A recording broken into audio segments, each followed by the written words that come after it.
Olá, Tiago Faria, tiagofaria.pt. Bem-vindo aqui a mais um episódio do podcast de Tiago Faria, onde já sabem que é o podcast onde eu entrevisto empreendedores, especialistas, malta da pesada aqui que vem acrescentar valor para partilhar contigo, tu que és empreendedor digital. E hoje tenho o prazer de falar com a Anelita Alves dos Santos. Anelita, tudo bem? Como estás?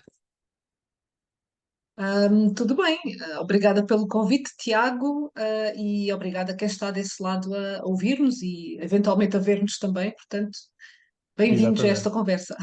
Obrigado pela tua presença. Portanto, a Anelita é a fundadora do No Ofício da Escrita e a mentora e informadora da escrita criativa. Portanto, é nisso que eu gostava muito de focar nesta entrevista. E para tal, começo então por passar-te a palavra e para que tu nos possas dizer, para quem não te conhece, quem é a Anelita? Bem, o projeto chama-se O Prazer da Escrita. Eu estou no ofício da escrita, mas o projeto O chama-se projeto é O mesmo? Prazer da Ok. Escrita. Sim, sim, sim. É o prazer da escrita. Eu estou no Algarve, chamo-me Analita, tenho 49 anos, tenho duas filhas. E esta paixão pela escrita, pelos livros, começou muito cedo. Começou inicialmente como uma forma de eu expressar os meus sentimentos, de expressar aquilo que estava a sentir, e depois gradualmente isto começando pela escrita, e simultaneamente a leitura. Os livros eram os meus grandes amigos. Era com eles que eu passava muito, muito do meu tempo.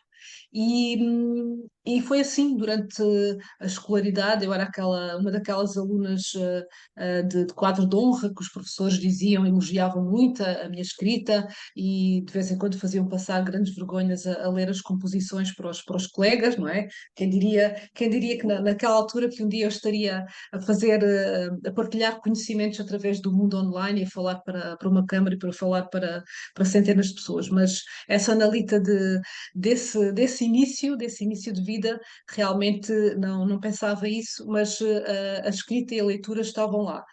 Portanto, sou uma pessoa humilde, uma pessoa simples, tenho uma ligação muito forte com a natureza, com o mar. Além da ativista literária, sou também ativista ambiental. Portanto, o meu primeiro livro infantil acaba por conjugar essas duas paixões, a paixão pela leitura e pela escrita e pelo ambiente. Uma história que fala sobre a questão da biodiversidade. E posso dizer que, apesar da minha formação inicial não ser na área da escrita, portanto, eu venho da área do marketing e da comunicação. Fui durante vários anos diretora de marketing e comunicação de hotéis de 5 estrelas, Uhum. aqui no Algarve. Mas a escrita esteve sempre presente, e quando eu precisei de fazer uma reformulação na minha vida, por motivos pessoais e também profissionais, acabei por olhar para trás e procurar esse tal denominador comum, aquilo que sempre esteve presente na minha vida, e a escrita sempre esteve lá. Inicialmente, claro, como eu disse, portanto, na escola, as composições, e depois a poesia. Eu digo muitas vezes a brincar que a dor de Flor Bela Espanca também foi a minha, não é? Portanto, apesar de também gostar de Fernando Pessoa, mas penso que Uhum. o meu coração pendia mesmo mais para a dor e para o sofrimento de Flor Bela Espanca. E ao longo da minha carreira, portanto, eu era responsável por criação de conteúdos para os websites, para os blogs, para os jornais internos. Também escrevia para revistas como Ghostwriter, em nome das publicações, das entidades patronais para onde eu trabalhava. E quando precisei de parar, por motivos pessoais barra profissionais, portanto tive um esgotamento, o famoso burnout, Uhum. famoso que nada de famoso tem. Uhum. Precisei de parar e precisei de reformular então a minha vida, e percebi que a escrita era a minha grande paixão, sempre esteve. E a partir daí comecei a fazer várias formações na área da escrita. Portanto, estamos a falar já de um período de 11 anos. O tempo vai passando, vamos juntando tempo. Quando E, é, quando é que hum, se deu e esse depois, burnout, mais ou menos para nos situarmos 2000, cronologicamente? 2010, 2010, 2010, ok. sim, Ok. 2010, sim, sim, foi nessa altura. Coincidiu também com uma outra crise económica também, não é? Pois. Ah, e, E na altura, então, basicamente, resumindo um pouco, não é? Eu era coordenadora de uma equipa, portanto, era diretora de marketing e comunicação, e tinha uma equipa a trabalhar comigo, isto resumindo muito, não é? E, entretanto, com essa crise, a equipa foi reduzindo e acabei por ficar só eu a fazer todo o trabalho que inicialmente era feito por mais pessoas, só uma pessoa, e para 2 hotéis, 5 estrelas, imaginem a pressão e o rigor e a necessidade de qualidade, e depois juntando também com outras questões mais de relação com os FIAs, enfim, acabei por não conseguir lidar com Hum, que era injusto, portanto, o trabalho que era feito por várias pessoas não poderia estar só a ser feito por uma pessoa sem que isso significasse prejuízo para o próprio, foi o que aconteceu, e na altura depois eu acabei por entrar de baixa com esse diagnóstico de burnout. E depois, passado algum tempo, tive a oportunidade de voltar para a empresa, porque as coisas também mudaram, já havia mais pessoal disponível, só que depois eu acabei por não voltar, porque também sei, porque eu tenho este meu teor, sou bastante workaholic, e eu sabia também se voltasse, provavelmente iria entrar novamente no meu ritmo, e eu queria ser mãe, e o stress também estava a atrapalhar todo esse processo, e precisei de uhum, fazer essa escolha entre voltar para o turismo, para toda aquela loucura, ou uhum, então ficar em casa, e acabei por ser mãe. Tenho duas meninas, uma com 10, outra com 7, portanto acabei por ser mãe uhum. relativamente tarde, já com 41, 42, eu sou assim um pouco má com os números, mas já dentro da casa dos 40, a segunda filha, e não me arrependo. Portanto, foi das melhores decisões que eu fiz. Na altura, as pessoas, entre aspas, criticaram como é que é possível teres uma carreira de sucesso, um bom ordenado, vais prescindir tudo isso para ficar em casa, o que é que tu vais fazer? E depois a parte da maternidade, que foi muito exigente, portanto foram 6 anos quase Uhum. com privação de sono, mas pronto, tudo se faz, haja saúde, e realmente acabei por perceber que a escrita e os livros que sempre me acompanharam era aquilo que eu queria fazer, e apostei em muita, muita formação. Ainda há pouco tempo terminei um mestrado internacional, ou Uhum. seja, continuo a apostar na minha formação nessa área da escrita. E resumindo, portanto, é isso: é o que sou, o que faço, com muito empenho, com muita dedicação. Ainda hoje estava a almoçar, e apareceu uma pessoa conhecida, e então perguntou-me como é que eu estava e que me acompanhava nas redes sociais, e disse: tenho acompanhado o teu sucesso. E eu: pois, tens acompanhado o meu muito trabalho. Porque é isso, não é? Portanto, é muito trabalho, mas realmente, quando se gosta daquilo que se faz, portanto, tudo é. Também ficamos cansados, claro que sim, mas é com uma atitude e uma vontade diferente de fazer. Exatamente. E acabaste por focar-te então em ajudar profissionais de variadas esferas de negócios, não é? Empreendedores, profissionais que trabalham em diversas áreas e, e focado em escrever então livros de não ficção, não é? Portanto, ajudas essas pessoas Sim, sim, neste prioritariamente caso, neste caso são as duas vertentes, ficção e não e não ficção. ficção. Ok, Portanto, ok, ok. tenho pessoas que estão comigo neste projeto mais recente, que é o Caminho do Livro. Já agora, em termos de escrita, eu tenho, posso dizer, digamos, dois programas que são os essenciais. Um que está relacionado mesmo com o escrever mais e melhor, no sentido de fazer com que as pessoas tenham mais confiança na sua escrita.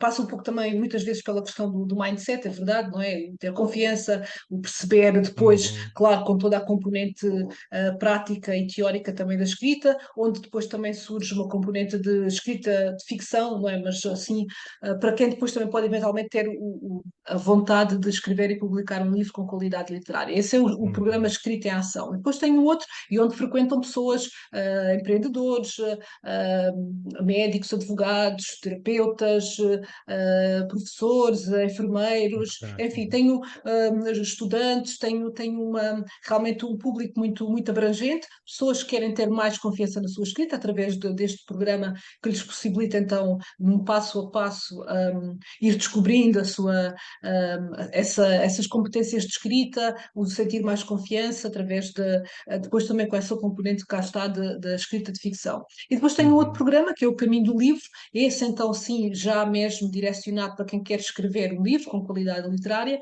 onde abrange a ficção e a não ficção. Ficção, portanto estamos a falar do género romance, dentro das suas mais variadas possibilidades, fantasia, terror, drama, histórias de amor, enfim. E depois a não ficção.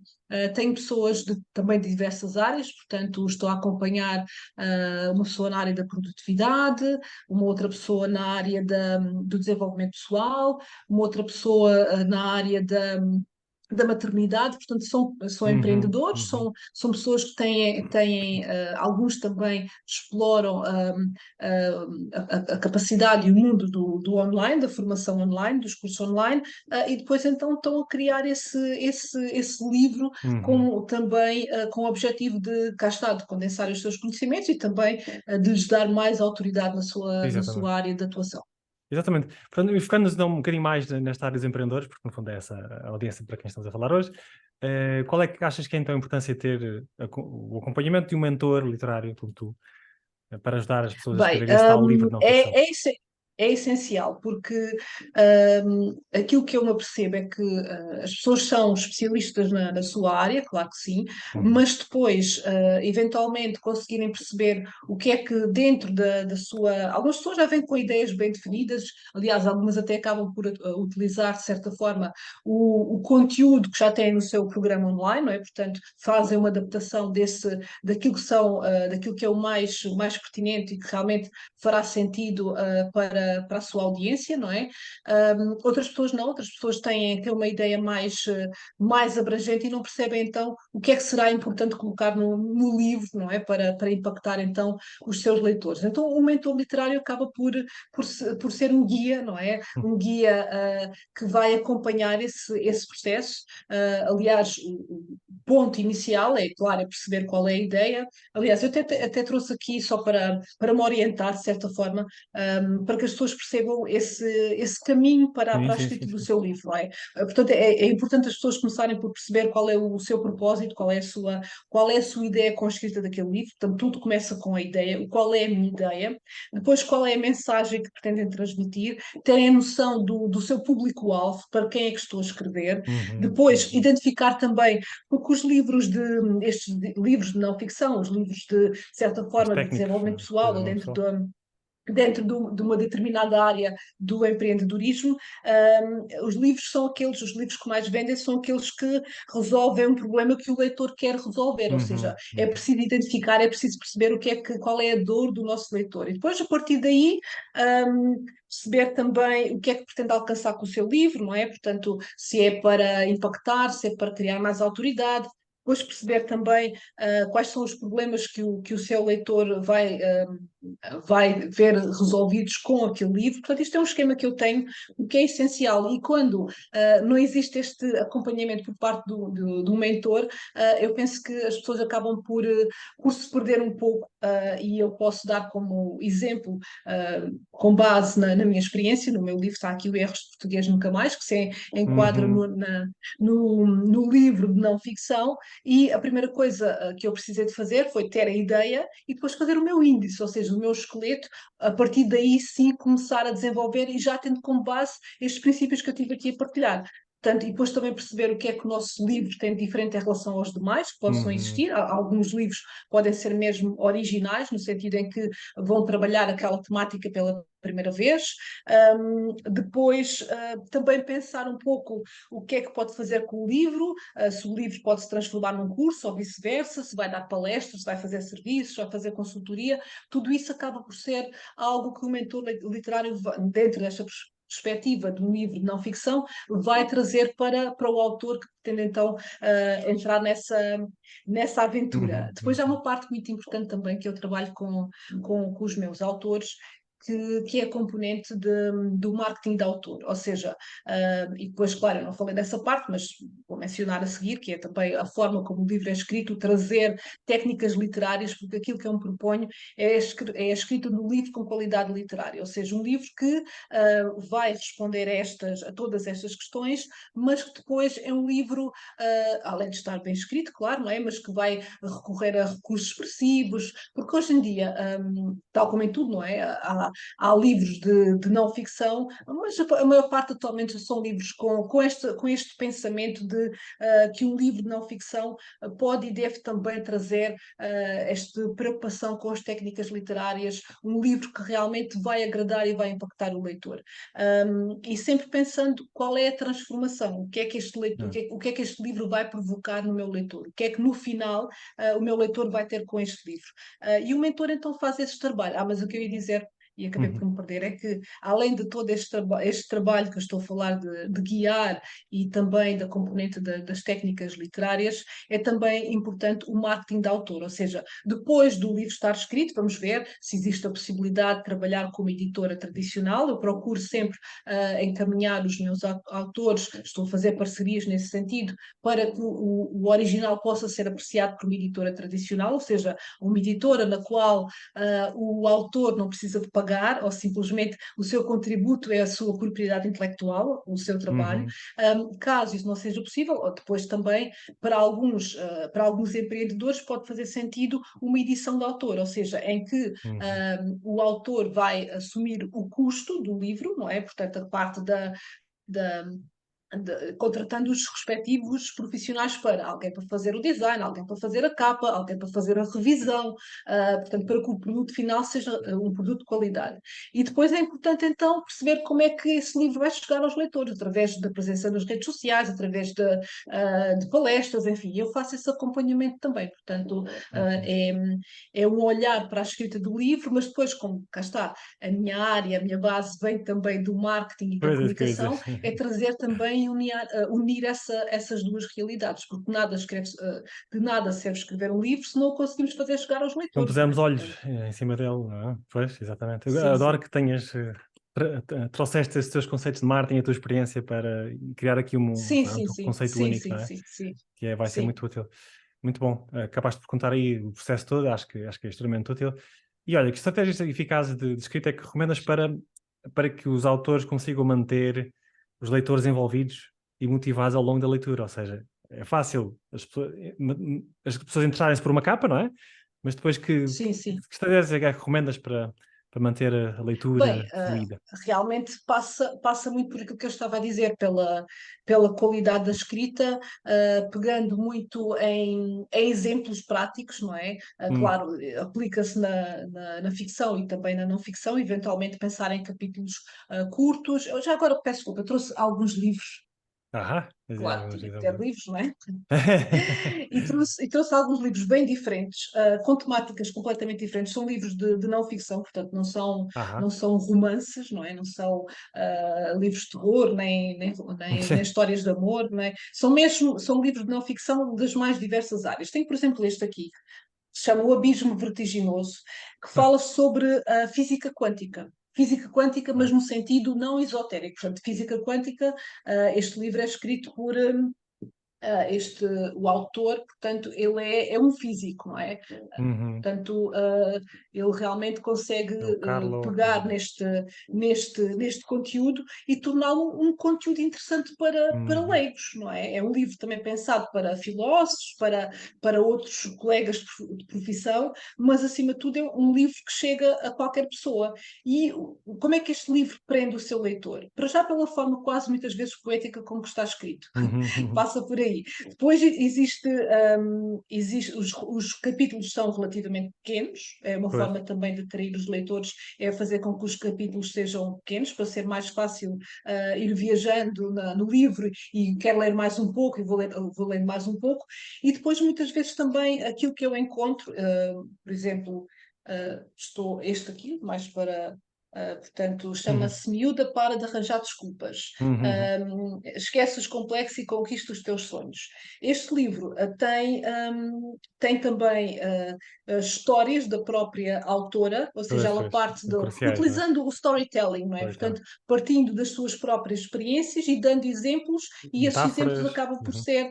acabam por ser enriquecedores, e há uma identificação do leitor com o autor. Isso também acaba por criar essa vontade de continuar a ler. Depois estou a ler já agora estes livros que eu estou a partilhar convosco, contigo, Uhum. são livros da editora Lua de Papel, porque eu tenho um clube de leitura. um, É. que faz parte do projeto Mulheres à Obra, e então nós nesse clube de leitura, tenho dois clubes de leitura, mas este em particular é é na perspectiva de livros de desenvolvimento pessoal para mulheres, e então estes são os livros que eles, entretanto, me disponibilizaram e são todos da Lua de Papel. Este aqui é o que eu estou a ler, é o livro agora do mês de novembro, que nós vamos ter o encontro para discussão deste livro em dezembro. Vou partilhar a data em breve, porque este mês acaba, o mês de dezembro, é um mês, acaba por ser um pouco mais pequeno, por causa das férias do Natal. Uhum. E este livro fala sobre o cérebro, sobre o nosso inconsciente e Uhum. como o nosso inconsciente acaba por comandar a nossa vida. E mais uma vez, é um livro. Com algum teor técnico, mas escrito de uma forma simples, com uma linguagem simples, uma abordagem que qualquer pessoa acaba por ter interesse. E temos novamente capítulos curtos, com subcapítulos, portanto começa assim, não é? Tem um Uhum. capítulo, depois tem pequenos subcapítulos dentro de determinadas Uhum. temáticas, tem citações também, e isto leva-nos a viajar, portanto, a viajar com vontade de continuar a ler, o leitor acaba por ficar cativado nestas páginas Uhum. e nesta leitura. Portanto, é trazer isso. Portanto, os É, muito bom. empreendedores, todas as pessoas que pretendem escrever não ficção têm que trazer estas técnicas e este olhar para as palavras de forma cuidada, para depois conseguirem fazer com que o livro seja folheado e a mensagem acabe por passar. Boa, boa.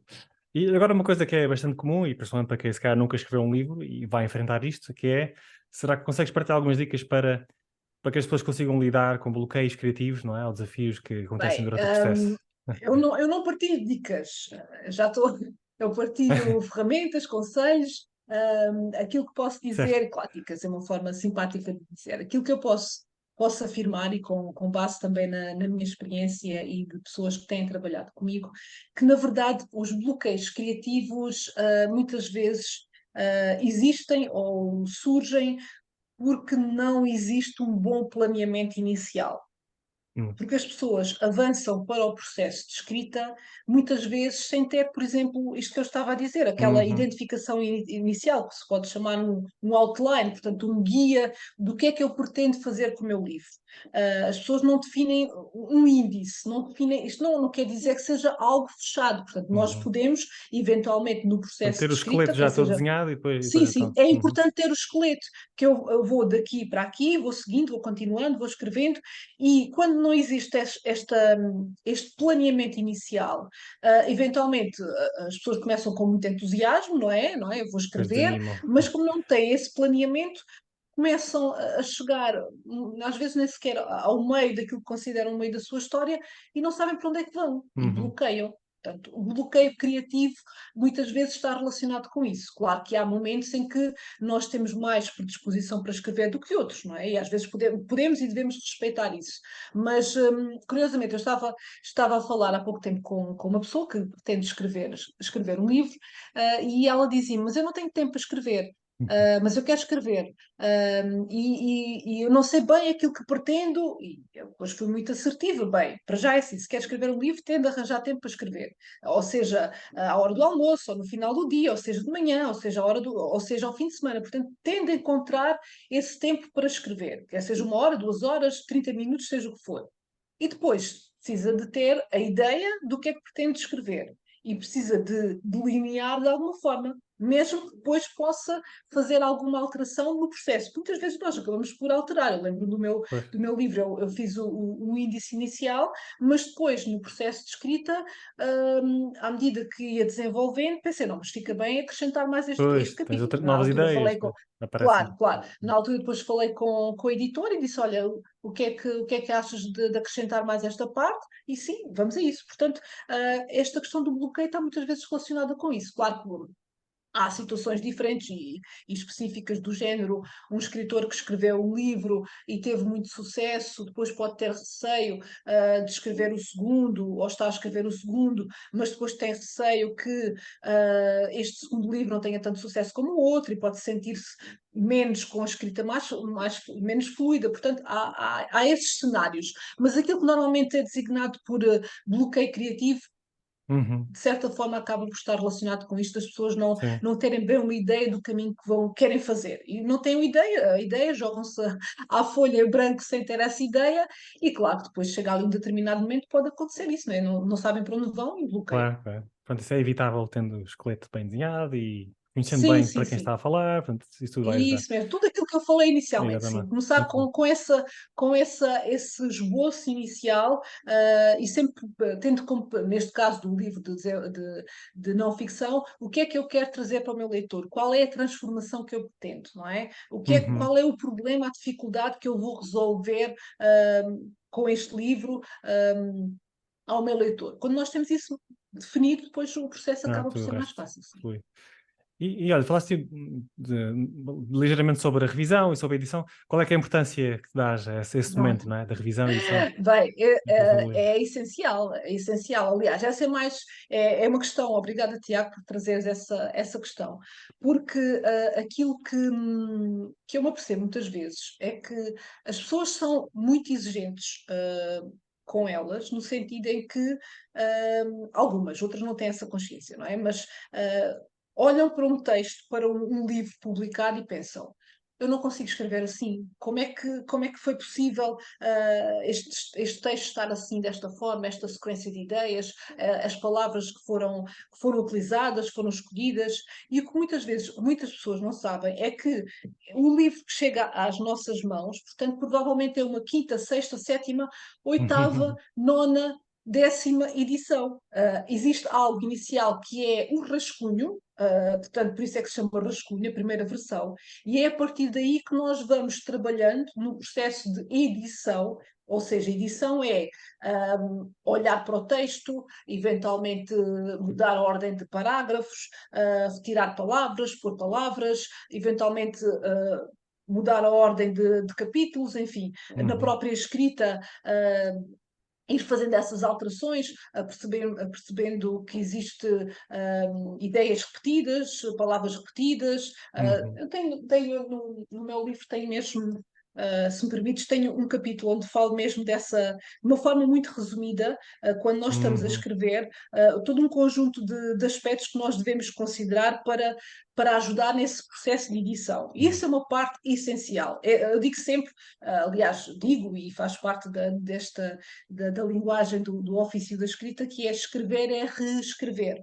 É escrever, escrever, reescrever, voltar a escrever, reescrever, ler. É todo um processo, por isso é que se chama ofício, não é? É Uhum. algo que nós façamos e já está. Portanto, existe todo esse trabalho.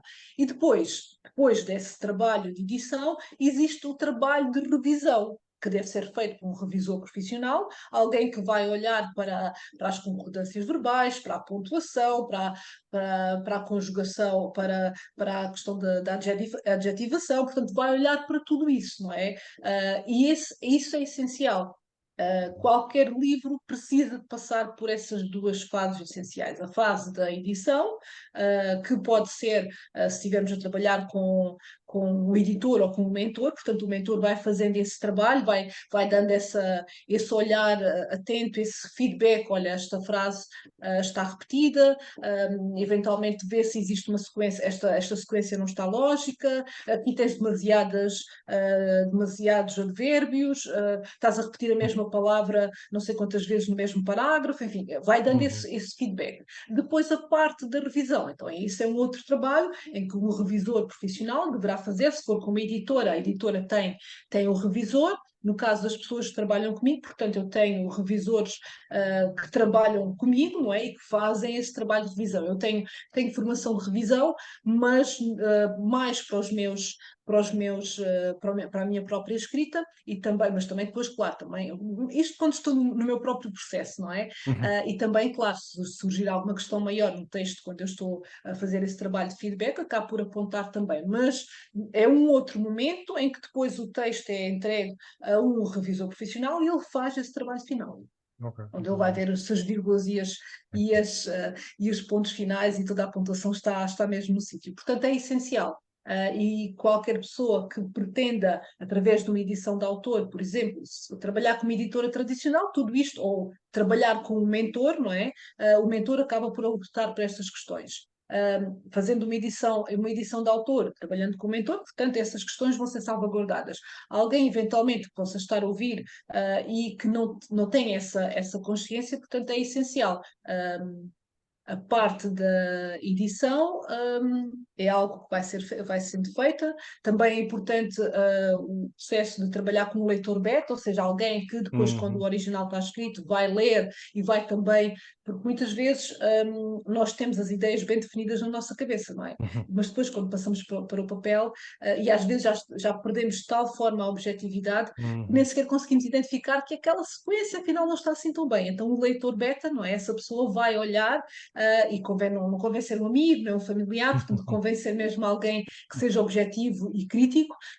Eu na minha comunidade do Clube dos Writers, portanto nós somos uma comunidade de escritores e de leitores beta e nós temos vindo a trabalhar cada vez mais esse olhar de lince e de Uhum. trabalho de leitores beta para os textos uns dos outros e de facto o leitor beta é muito importante neste processo até chegarmos a uma versão final. E que muitas vezes Sim. nós autores, sentimos que ainda queríamos que esse original fosse mais trabalhado, mas chega um momento em que nós temos de deixar o bebê nascer, não é?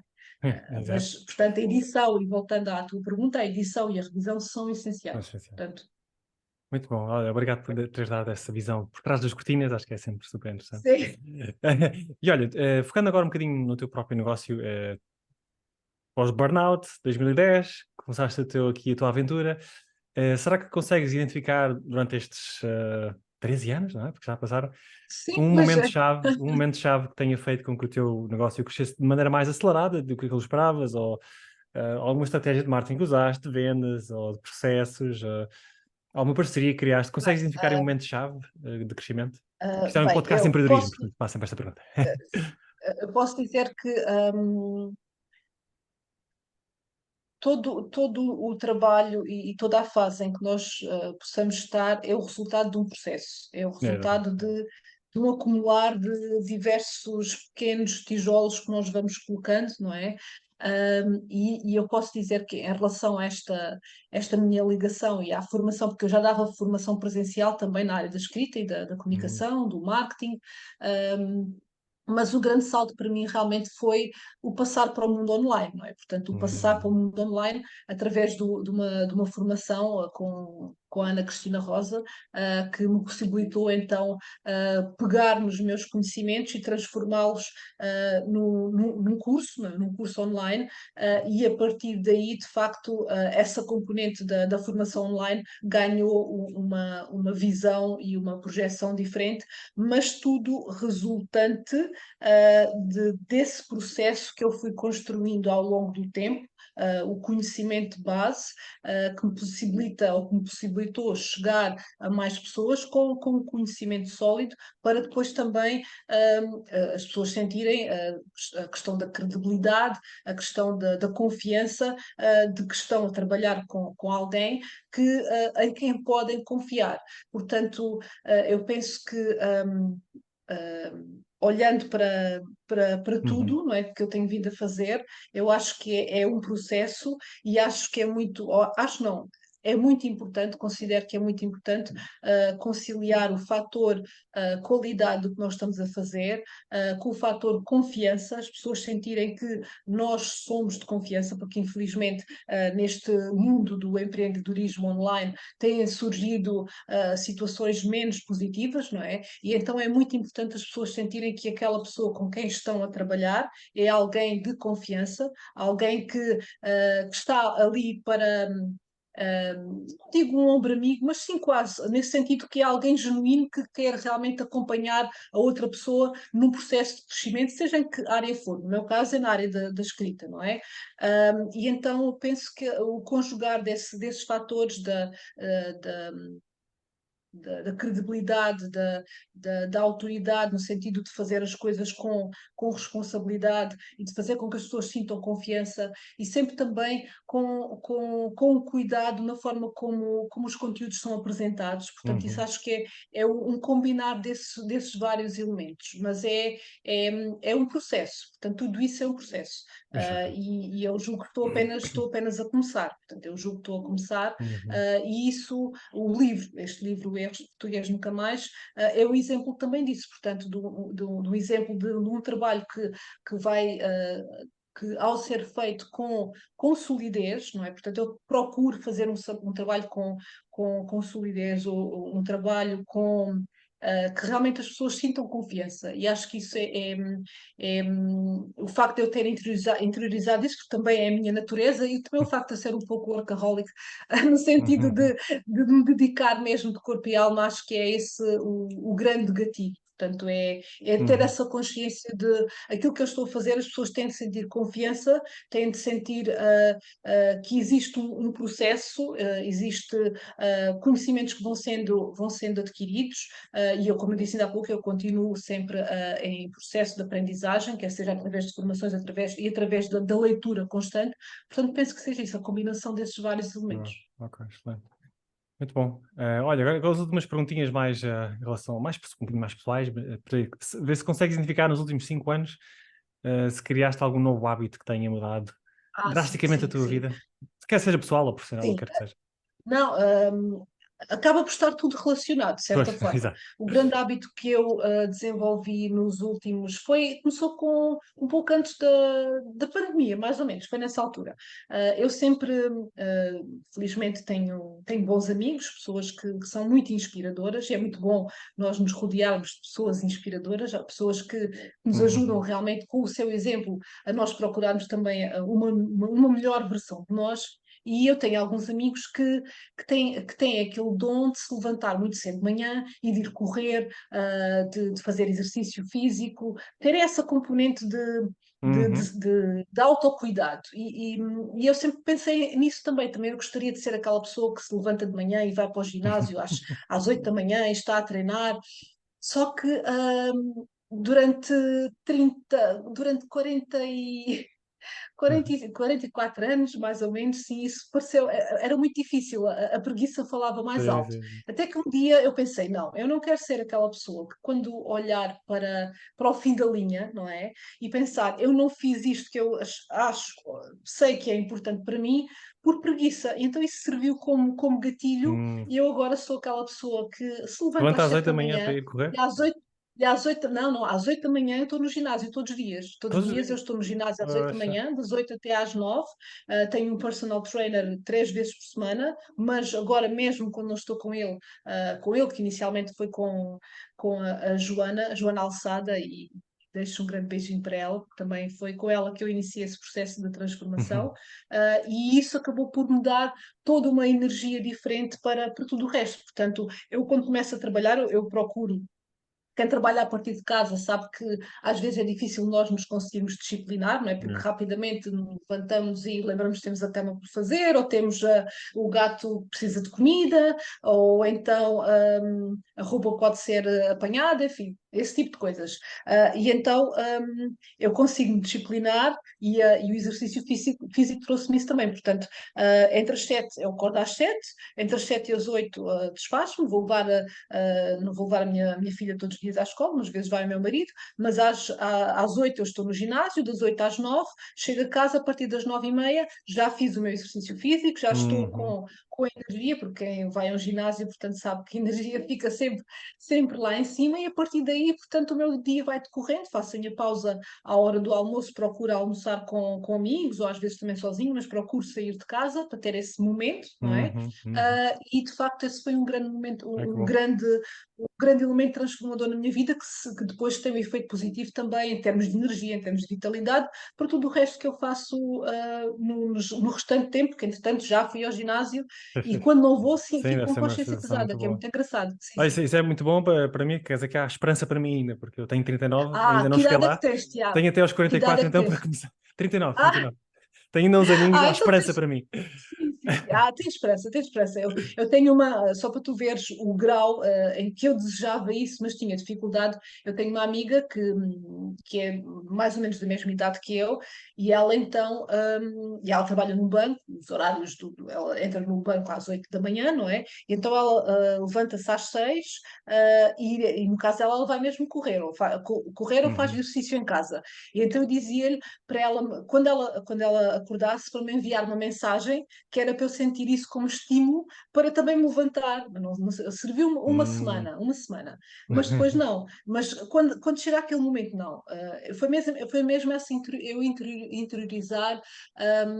Eu não quero ser aquela pessoa que não fez isto por preguiça. Como é que eu me vou sentir quando tiver 90 anos, Pois, não e é? Porque já está problemas 90 de anos. saúde e físicos. Não, não, não, não, não, a Não é por questão da isso? consciência mesmo de pensar, eu não fiz isto por preguiça, como é que é possível? Não é, E não é. então isso foi assim um desbloquear, e a partir daí, Interesting. portanto, Ok. agora sou essa pessoa.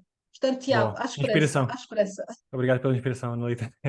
E olha, se tivesses que oferecer um livro sobre escrita, desenvolvimento pessoal, empreendedorismo, o que quiseres, qual é que oferecerias? Para além do teu, Bem, obviamente, não é? então, olha, primeiro ofereceria o meu, não é? Portanto, Claro. erros portugueses Erros portugueses, mais, nunca mais.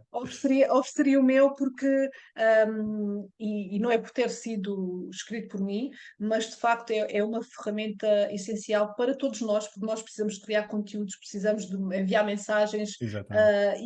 e realmente este livro acaba por ser um excelente livro de secretária, não é um livro para ser lido, é um livro para ser consultado, e tem Hum. esta componente não só dos erros frequentes, mas também do aumentar o vocabulário, daquelas dicas de escrita, e aqui dicas sim muito práticas para que as pessoas possam rapidamente implementar na sua escrita e melhorar. Portanto, erros português nunca mais. Mas depois também tem este livro, um livro muito simples, que se chama Criatividade, um guia prático e divertido.